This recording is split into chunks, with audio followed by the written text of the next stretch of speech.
Hi guys, welcome to another class of Spain facing the 21st century. Today we're going to be talking about Spanish foreign policy. This is an issue actually that we're going to be addressing in today's class and the first class after the Eastern holiday week. So it's going to take us, well, two classes to talk about how Spanish foreign policy looks like. And when we talk about Spanish foreign policy, I mean, obviously there are very wide variety of issues and wide variety of strategic aims. And some of them actually we've already mentioned them in this class through the different governments, through the González and through the Aznar government. And actually today we're going to talk about three parts of Spanish foreign policy that are quite relevant.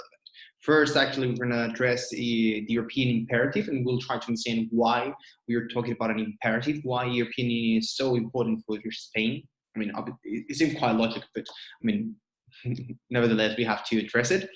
Then we're going to talk about the Spanish involvement in the Iraq War between 2003 and 2004. And last, we're going to talk about the priority areas of Spanish foreign policy, which are these. Actually, these are identified by the Spanish Foreign Affairs Ministry. And why are those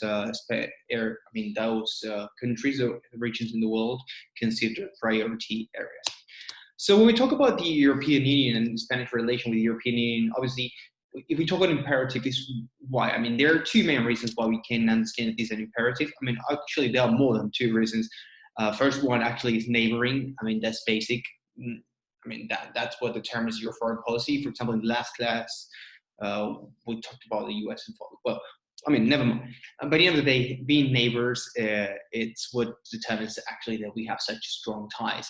And those ties, one of the most important dimensions are the economic ties. When we are talking about the European Union, actually, you have to know that the European Union started, well, first as an economic project to control coal and steel trade between 6 countries, but that's all the story. But the main achievement of the European Union can be considered, besides peace in Europe, can be the single market. And the single market is, you can see the data over there.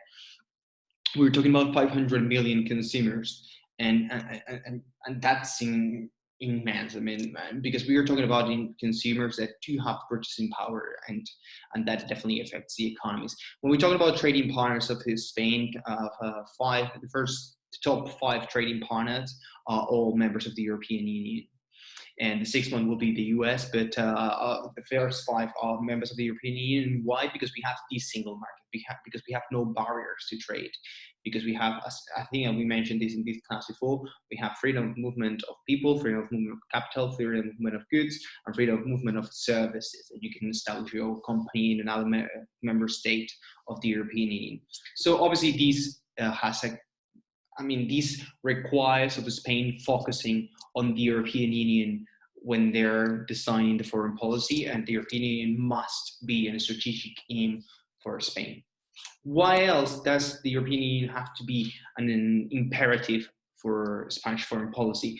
Because regulation. By the end of the day, when we're talking about laws, when we're talking about norms, the European Union is one of the sources of legislation in Spain. I mean, I don't know if you are aware of this, but besides what our Congress, besides what our government might produce in terms of executive acts, we also are subject to European legislation. And actually, you can see that the hierarchy of norms, and actually they're at the same level. You have next to the Spanish Constitution, you have the treaties of the European Union, the general principles of the European Union.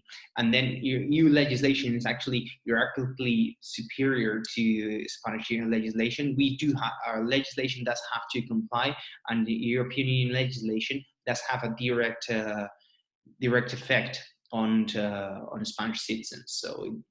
So you can imagine that because of how we can be constrained by European legislation, it has to be a strategic aim for Spain when bargaining in these kind of settings or at the European Union level, because whatever is decided in Europe is going to affect Spanish citizens in their daily life. And how can Spain be influential? And here, well, besides, we're not going to talk about the structure of the European Union. That's beyond this class. We could, but Commission, Council, European Parliament, don't worry too much about that. But Spain has ways to be influential.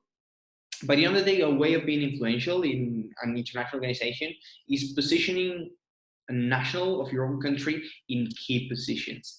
With the new elected commission in the European Union that happened in the fall of 2019, Spain managed to to position that guy you see over there, Josep Borrell, as high representative for the common foreign and security policy of the European Union.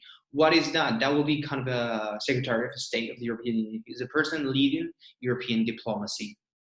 And actually, that's a way that Spain can be influential in the European Union. How else? Actually, another way of, remember that the European Union nowadays has 27 member states. Another way of being influential, because by the end of the day, Spain is one out of those 27, even though it's actually the fourth largest country in the European Union. I mean, by the end of the day, it's just one. By the end of the day, Germany or France are more influential than Spain. So a way of Spain of gaining power is actually by clustering. And what you can see there is Med7 is a configuration. This is non-formal, but before going to the meetings of the council, Mediterranean countries that share common interests normally gather together before going to the meetings to try to decide on a common position. And in that way, by being 7 strong countries, this includes Italy, this includes France, there are larger countries as well. This makes the position of these countries, the voice of these countries, stronger than if Spain was on its own. And how can we see these nowadays? Actually, the European Union is playing a rather residual. I mean, it should be stronger, and these are the voices on the COVID-19 crisis.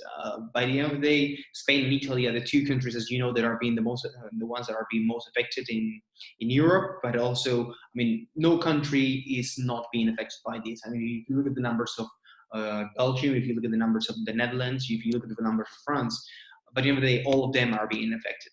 And actually, we do know that this is going to have a deep impact on our economies.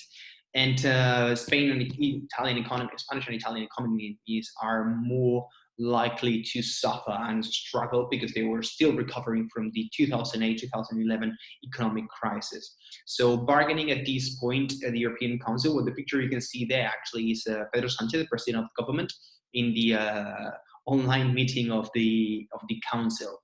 So it's very important for Spain to manage to bargain, to strike in a good deal of the European Union.